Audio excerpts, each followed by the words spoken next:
আল্লাহ তাআলা কোরআনে কারিমে বলেন, মা আতাকুমুর রাসূলু ফাখুযুহু ওয়া মা নাহাকুম আনহু ফান্তাহু।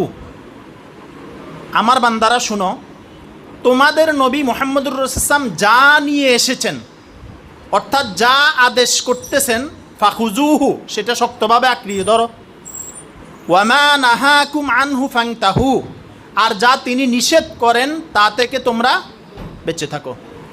তাহলে কালিমার দাবিও দুইটা, লা ইলাহা ইল্লাল্লাহ মুহাম্মাদুর রাসূলুল্লাহ, অর্থাৎ আল্লাহর বিধান আর রসুলের তরিকা অনুযায়ী চলা বলা করা।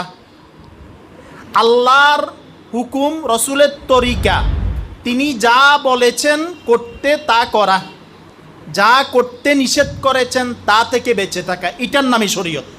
বলেন এটার নাম কি? সব কথাই এই দুই কথার ভিতরে চলে আসছে। হুকুমগুলা পালন করা, হুকুম দুই প্রকার, একটা হলো না করার হুকুম আর একটা হলো করার হুকুম। করার হুকুমগুলা করা, না করার হুকুমগুলা না করা, এটাই হলো লা ইলাহা ইল্লাল্লাহ মুহাম্মাদুর রাসূলুল্লাহর দাবি।